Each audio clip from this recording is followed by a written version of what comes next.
We cannot agree with the notion that security issues, collective security, should now be decided without the participation of the Russian Federation.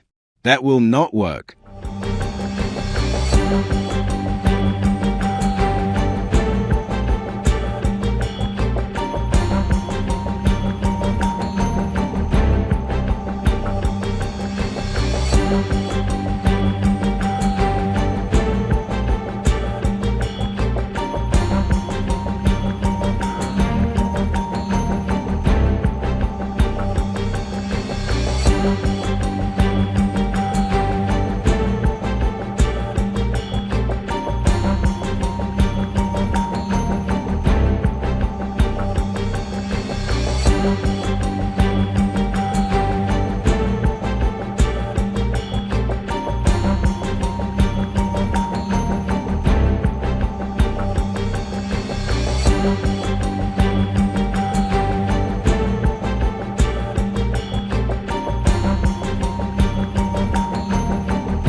The President has repeatedly said that we are ready to work in any format, with the understanding that the work will be honest and will not be limited to attempts, as the leaders of the leading European countries do, to create conditions to once again drag the United States into their aggressive, belligerent campaign to preserve and even strengthen Ukraine as an instrument to contain Russia, as an instrument to wage war against our country and against everything Russian that exists here in the region, including on the territory of Ukraine.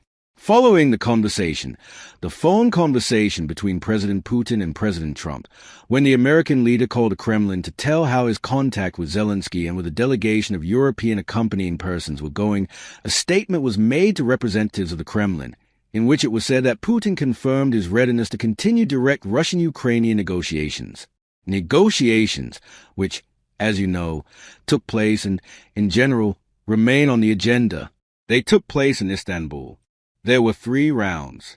Agreements were reached on humanitarian issues, exchange of prisoners, and return of the bodies of deceased servicemen. And at the last, 3rd round, our negotiators proposed creating 3 working groups to more specifically consider the points on the agenda of the groups on military, humanitarian, and political issues.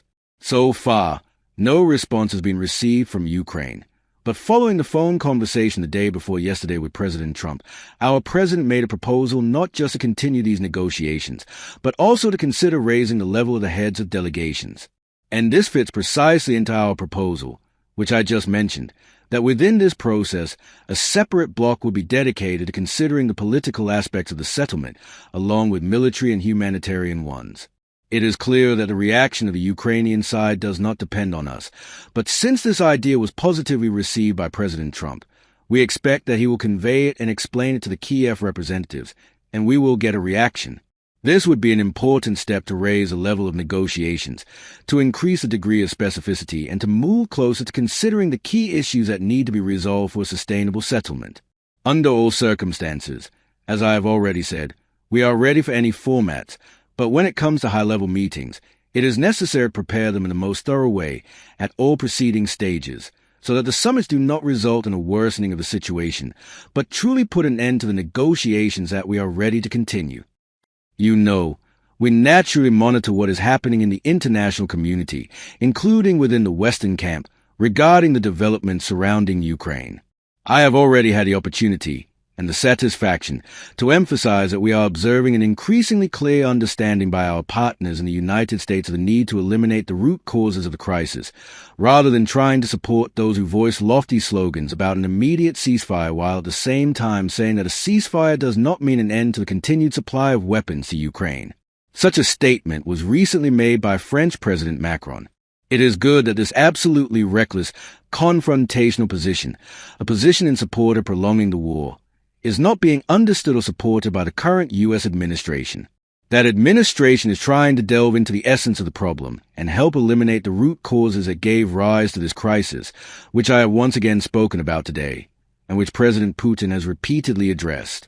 As for reports that the United Kingdom, France, and Germany want to develop collective security guarantees, we support such guarantees being genuinely reliable.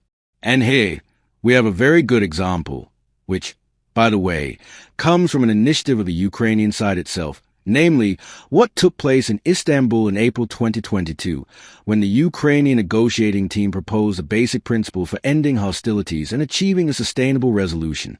Among those principles was Ukraine's renunciation of joining NATO or any other military alliances, and confirmation of Ukraine's neutral and non-nuclear status.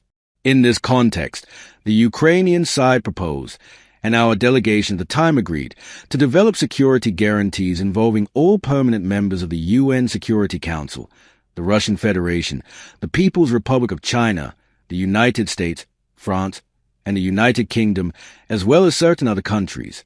Germany was mentioned, Turkey was mentioned, and other countries that may be interested in joining this group of security guarantors.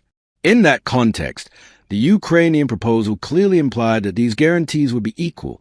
The security of all interested parties, including Ukraine's neighbors, would be ensured on an equal, balanced, and indivisible basis. That approach, as I said, was supported by the Russian side at the time. In April 2022, we were ready. In fact, that document was initialed, and we were prepared, after that initialing, to sign an official agreement. But as is well known, the President has reminded of this many times. Boris Johnson, the then British Prime Minister, arrived and forbade his protégés in Kiev from signing anything. He demanded the continuation of hostilities. So, had it not been for that circumstance, I believe much could have already been accomplished in terms of achieving a sustainable settlement and securing the interest of all countries and peoples living in our shared geopolitical space. Therefore, we cannot agree with the notion that security issues, collective security, should now be decided without the participation of the Russian Federation. That will not work. We have explained many times that Russia does not overstate its interests, but we will firmly and resolutely defend our legitimate interests. And I am confident that the West, primarily the United States, fully understands that discussing security seriously without Russia is a utopia. It's a road to nowhere.